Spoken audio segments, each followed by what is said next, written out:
Welcome to the Financial G-Spot. I'm Robin Crane, and today is a special episode because I have a great friend of mine, Debra Angilletta, here. And Debra is a speaker, Debra's a coach, and an author. And Debra's also the CEO of A New View. Also, you do iridology, which I can barely say, but I know it's super, super cool. So I had to add that in. But most importantly, you're the creator of the Six-Figure Schedule.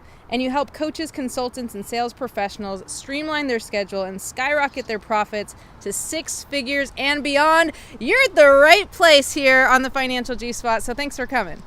Well, thanks for having me. What a great intro. Thank you. Absolutely. Hey, I think you wrote it, so it was really good. Awesome. So thank you so much for being on the show. I mean, this show is all about people really finding that specific area they need to focus on so that they can have anything they want. Sometimes I call it a money orgasm, right? Yeah, sexy, right? So if you are out there and you want to make six figures, which a lot of people do, a lot of young entrepreneurs definitely want to hit that six-figure mark. Well, they want to know from you, Debra, where do they need to focus? And I'm kind of curious about this streamlining your schedule bit. So tell me a little bit about what you do and how you get people to hit that six-figure mark. So really the key comes down to one really important component, and that is really discovering your zone of genius and where you operate the best, where you find your sweet spot, where you could do something all day long and not get tired, and really focus in on what you love and you're passionate about. And people have a real difficult time with that because going back to when we were raised as really young children, we went to school. And there were a lot of different other people's ideas that were laid upon us. So sometimes we don't really know what we really like. Sometimes we're doing things for other people without even realizing it. Right. And I think people are always spending time doing stuff that they shouldn't be doing. So how do they find their, what'd you call it, their zone of influence? Genius, baby. Genius, even better. Okay, I heard something. So the zone of genius. I love that. Did you coin that phrase? I absolutely did not.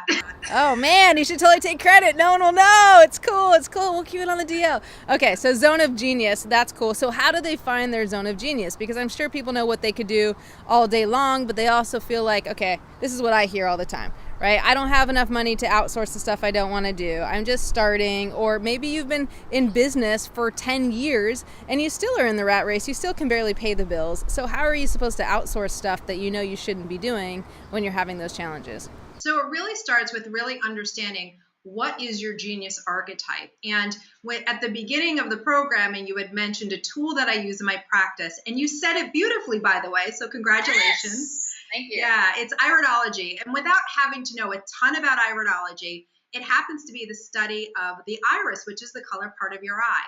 And within there, it unlocks your behaviors, your strengths, your gifts, your opportunities.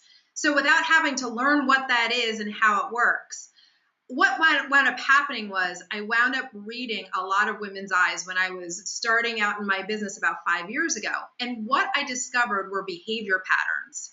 And so we came up with these archetypes, and these 4 archetypes really help people start zoning in on what are they really good at, what are their strengths, what are their challenges, so that they can start really filtering down on what they need to be doing in their business and what they need to not be doing in their business.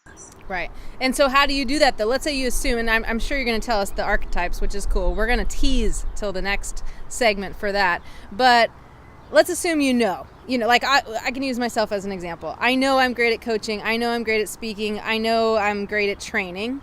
And besides that, that's pretty much all I'm good at. No, I'm just kidding. But I mean, that's really where my strengths lie. And there are a lot of other things in my business that I do or have done in the past that definitely are not my strengths. But there was for sure a struggle for me for many years of letting go. One, just to let go because, many of us entrepreneurs are control freaks. Not me, of course, but many people out there are control freaks. So one is letting go, but 2 is then, again, how do you find the resources, or how do you decide that even though I'm struggling with money, I gotta put some money out there and outsource it because I'm not good at those things?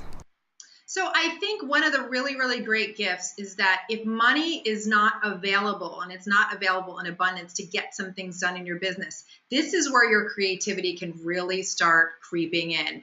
And so you get really, really creative with your resources. I remember when I first started out, I didn't have an assistant and I needed someone to just help me in the office with a couple of things.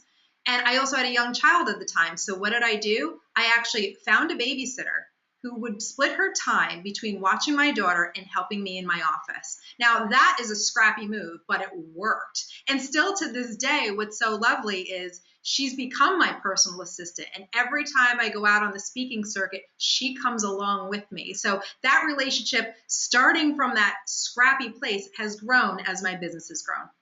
Wow, that's cool. I like that. Just get really creative with the ideas. Call in a college student, call in your friends.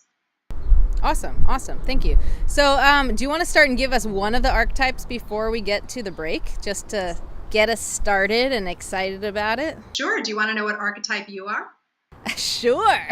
Is it good? It's awesome. It's called the heart-centered archetype.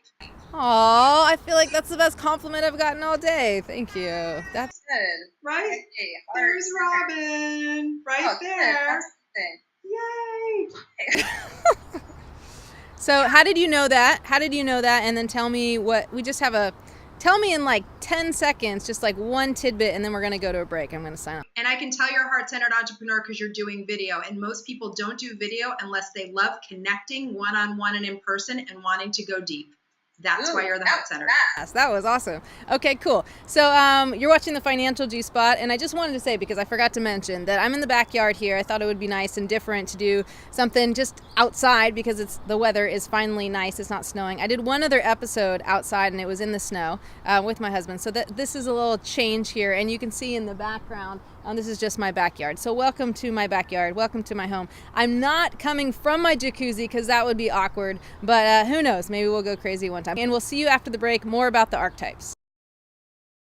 Welcome back to the Financial G-Spot. I'm Robin Crane, here again with Debra Angilletta. Again, I got to just tell you about Debra. I know I told you all the good stuff about Debra and how amazing she is and just all the things that you've done, help people reach six figures. And I love that you know how to read people, not just their eyeballs, which is cool. And I know it's iris, but it sounds cool to say eyeballs. But really to read people, I mean, especially because you said I'm heart-centered, I'm going to compliment you there because that makes me feel good, and it does make people feel good. So I love that. I've always loved you from the beginning, from the day I met you. You're so warm and so just loving to people. And I love that you're really always trying to find that special area, like what can they do to be the best them, right? Because it's not just about money. Like I know you're here listening and you want to make money, and that's great. And you can make money. It's really easy. It has to do with the value you provide other people. And wouldn't it be amazing if, as you're providing this value and giving so much to people, that you're really in your sweet spot? And I think you're really great at finding that, and that's why I'm so happy to have you on the show. So just on a personal note, really, really special to have you here. So tell us, so we started with heart-centered, right? And do you want to talk more about that, or how many are there, 4 or 5? There's 4 archetypes. And just another little tidbit that's really effective and powerful here is the fact that the reason why that was really easy to pick up on, and this is a real key for your listeners, especially if you're in a capacity of sales. Why do people like to work with you, or why do they choose you? And most people say it's because they like me. They like what I have to offer. And I would say, yes, that's true, but it actually goes one level deeper. And so there's this concept in nature that like cures like. And so if we look at that concept, we actually attract people, and people choose us energetically because we have some sort of commonality. Like cures like. They choose you because you are the solution to their problem. Either you've walked in their shoes, or you know you have what they want. So that's a really, really key piece when it comes to sales and who your ideal clients are. So start with that archetype, and then go ahead and create your target market based on what you find out in that archetype. Those are your ideal clients. Okay, so let me ask you something about that real quickly, because this is kind of a different subject, but it's very interesting to me. And that is that what you're saying is people want to work with you because they like you and they are like you. or they want to be like you, right? So where's the line between like how much vulnerability you share with clients and how much like credibility you retain?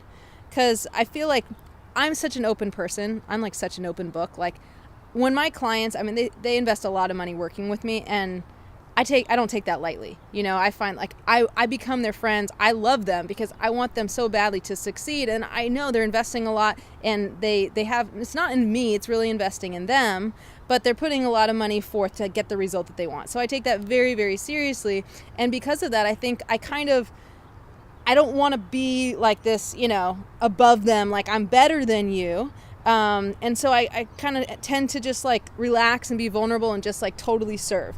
But I've found that sometimes it backfires. Like that sometimes there comes a point where you're so at the same level with them, kind of meeting them where they are, that they might lose the feeling of credibility, or you're too buddy with them. And so then they're like, maybe this person can't help me. So where's the line there, do you think? Because like maybe it's as a heart-centered person, I'm so focused on service and serving that I'm not trying to like maintain this I'm better than you. And not that that's it, but do you know what I'm saying? Do you know what I'm saying? So yeah, that vulnerability is actually key for your archetype, because your ideal people will also be heart-centered. So that's why there's no coincidence why we gelled. I happen to be a heart-centered entrepreneur as well. So that's why like attracts like, right? So it's really a matter of, you know, your vulnerability is actually a very, very special gift that you have. And it actually elevates your authority status, because being able to tell a story, being able to tell something of a piece of you and sharing your journey, where you've been, you create possibility for people. So when it comes to that vulnerability, it's actually one of your assets to catapult your authority status. Your ideal client, heart-centered people, want that from you. That's why. But you don't think there's a line, like there's a point where like, don't get too buddy, don't get too, you know, like just meeting them where they are, where they're gonna just at some point be like, okay, you're not as cool as I thought you were, and you might all realize that. I think it's a matter of when you have a client practitioner relationship, you always want to have those boundaries in place. And I think it's a matter of just having those healthy boundaries. And I think once you're really just mindful of that, I don't think it's a huge problem. Cool. I just wanted your feedback on that. Okay, cool. So give me another one. That's good. So another archetype is the intuitive, and that person is like a walking satellite dish. They tend to pick up on information really, really easily. You'll see a lot of people in the healing arts or alternative medicine that fall into this category, because they've learned to hone their intuition, and they've come out and they're using it with their clients. Why? Because they're like a walking satellite dish. They pick up on information really, really easily. But with that can come challenges. So the intuitive will know that their clients are probably suffering with overwhelm and exhaustion. So that's something to keep in the back of their mind that they're going to be able to serve to help their clients with, because once again, they've walked that path as well. They're the intuitives. They're taking in a lot of information. Go on. Oh, I'm sorry. So it's one of those things that you can take that information and just use that in a way, even pick up on people's language, because intuitives tend to use mantras like, I sense that this is going on with you, or I sense that this is happening. And their ideal clients and customers will use the same language. Okay, so going back to the heart-centered one, what is the challenge with that? Of course, I'm self-absorbed, so I want to know. But you said there's a challenge with everything, right? I mean, I call them money types, but there's always something good about it, always something challenging about it. So with the heart-centered, what is the challenge with that, as far, because we missed that part, right? That might be holding them back, or what they need to look for to make sure that it doesn't kind of get in their way. The heart-centered has a couple challenges, but since we're on the Financial Juice Spot show, let's relate it to money. Okay. What winds up happening with most heart-centered entrepreneurs is they have an underlying commitment to just having enough. So what winds up happening is that income or that revenue that's coming in, they have this number, right? And I know there's plenty of people who talk about this, talking about your financial temperature. What's the temperature in your financial room, right? And it's set at a certain level. And what winds up happening is most entrepreneurs can't break through that level because that just enough mantra keeps playing. So it's a matter of really speaking to that voice and starting to break through. Awesome. I got to go to a break, but that sounds awesome. So I hope you're learning a lot about these archetypes and how it's going to help you make more money. Again, you're watching the Financial G-Spot. I'm Robin Crane here with Debra Angilletta. Be back after the break.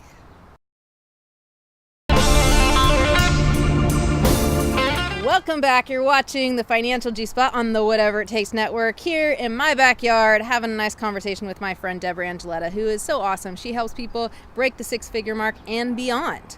And it has a lot to do with understanding your archetypes, which is what we're talking about today, which I think is awesome because I talk a lot about the money types, and I think there was a time where I didn't use money types and I was just kind of using my other methodology around it. And then when I started to bring this in and really noticing these patterns, it helped people so much more just to be able to recognize yourself and recognize what you attract and recognize what you repel, and how the patterns that you run really have a lot to do with the money that you attract or don't attract. So I love this idea, and I love knowing, the great sides of it and also the challenges with it. So with the heart-centered, basically, heart-centered people are going to attract heart-centered people. That's people who like to connect, who aren't afraid of being in front of the camera. What's up? And I would say probably lead with their heart, which I don't always do. Sometimes it comes from up here. But the challenge is that you were saying is that sometimes they have their you said temperature. I usually say thermostat, right? But it's like this, you have this set amount of money you're used to making, and sometimes it's hard to break through because you got comfortable. Is that basically what you were just saying? Absolutely, on the money. Yeah, on the money. All right, but no, that happens all the time. And I was actually just talking about this. I'll give this analogy because I don't know, I was talking about this morning on one of my money mastery calls.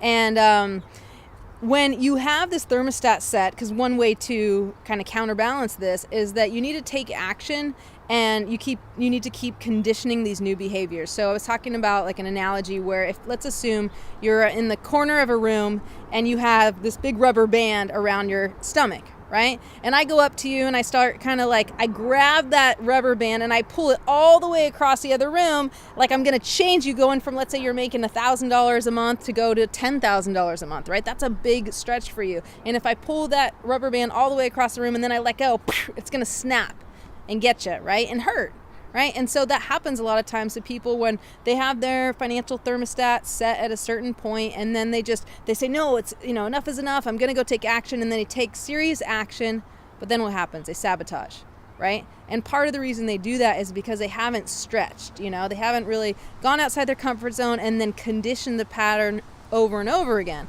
And so to combat that, I use the example again of the rubber band, and you go again across the room and you start stretching and you little by little, and it's not like you can't take bigger jumps, but you still got to keep stretching it and stretch out the rubber band so that when you do go all the way across the room and you let go, it's just like, okay, it just stays. It stays, and now you can make the $10,000 a month, or now you can make the $20,000 a month. So I love that you brought that up because I just want to give that analogy because I think it's really easy to picture. But I think that probably happens to everybody, right, within the types. It just depends on how it shows up. Is that true or not so much? Absolutely, because the intuitive tends to exhibit that limitation of avoidance. They're avoiding their money. They're avoiding the numbers. Why? Because intuitives take in so much energy. And what's money? Money's energy. So when they get it or have an opportunity to get it, they'd say, whoa, too much energy to process, and actually repel it and push it away.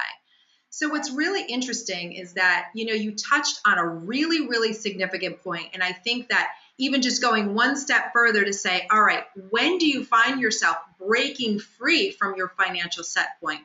And it's when it gets to that point where things get so uncomfortable, the discomfort is almost unbearable, but you just have to stick with it to make that breakthrough.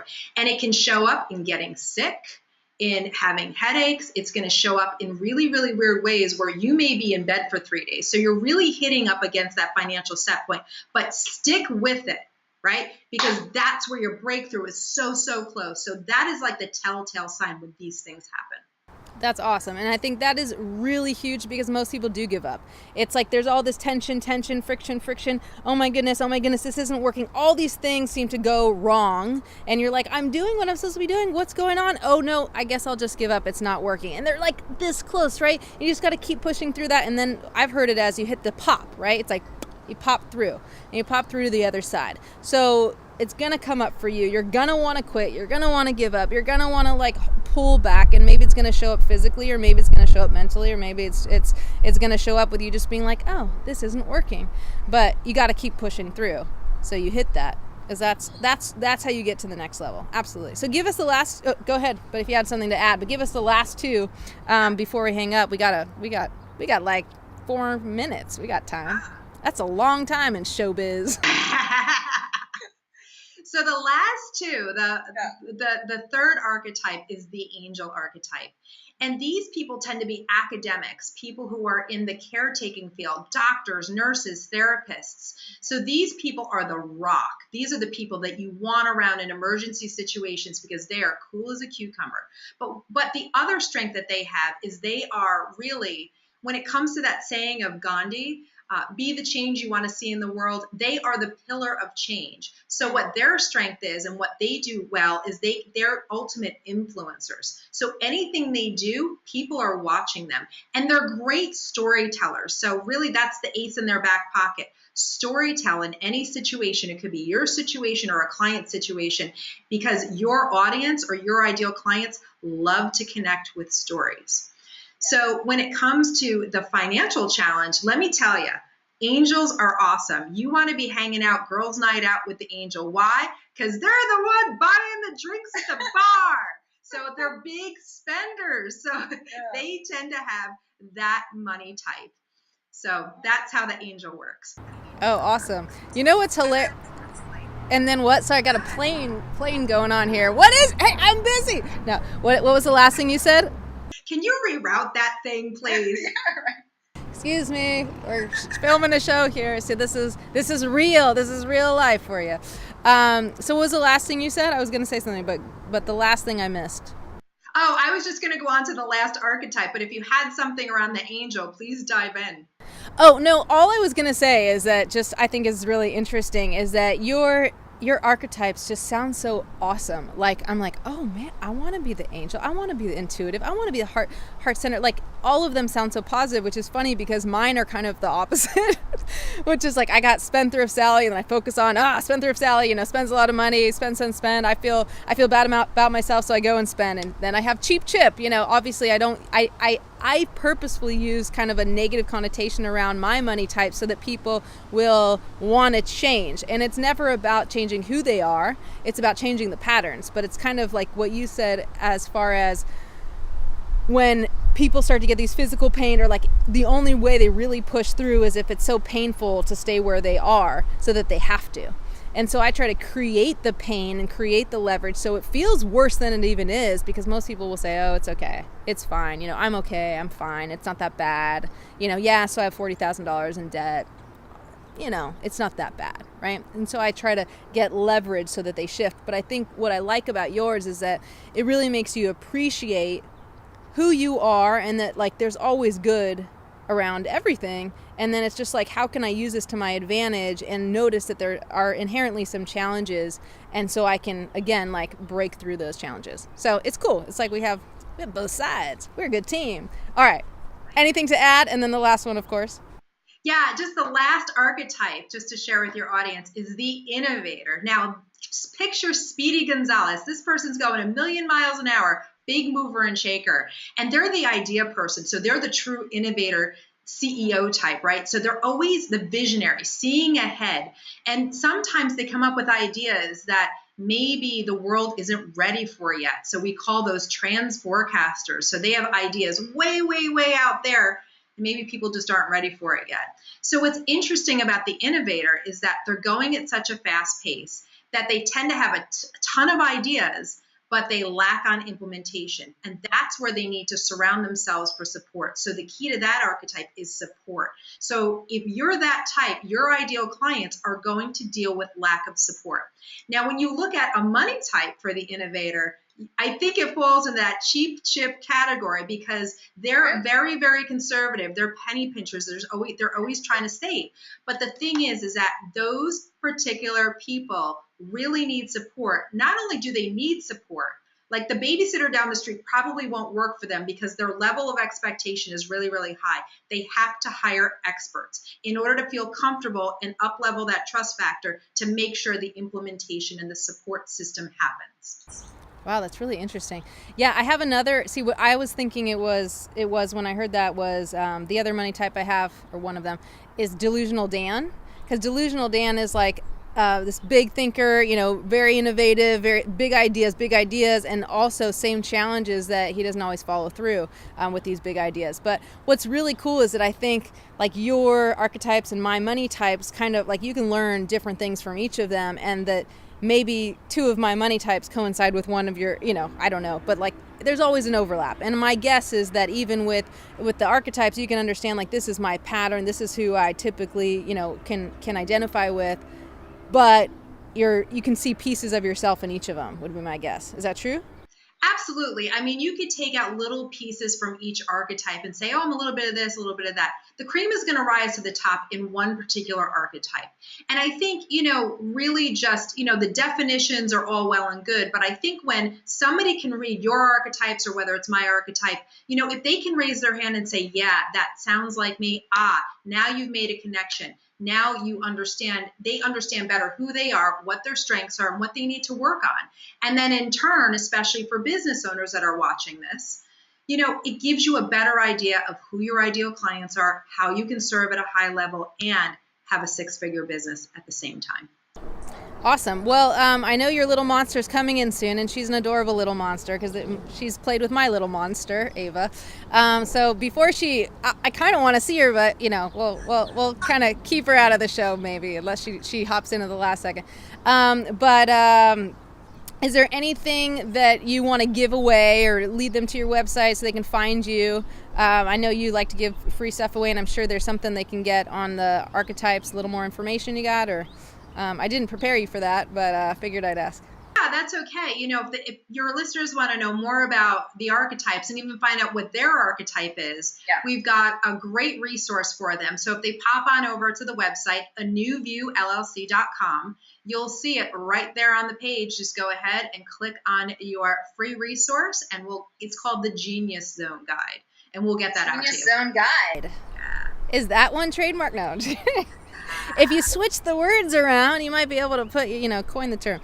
Awesome. So go to anewviewllc.com and you can get this free guide, the Zone Genius Guide, so that you can find out more about your archetype, how it benefits you, how it might be holding you back, so that you can make more money in your life, have more money, build some wealth, and have a better life. So again, you're watching the Financial G. So anything else you want to add before I sign off? You rock, Robin! You rock, Debra, and you rock for watching. So thanks for sticking with us. So great to have you here. Again, you're watching the Financial G-Spot, and I like to bring you experts, and I like to bring you real-life people who are having money challenges. So if you want to be on the Financial G-Spot, you can go ahead and find me at robin@robincrane.com. Send me an email if you want to be on the show.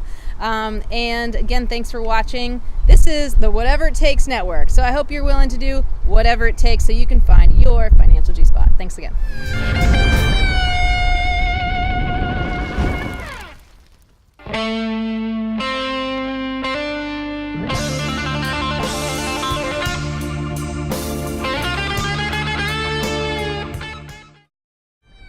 The Financial G-Spot is also available for download on iTunes and Stitcher. See the link in the description below.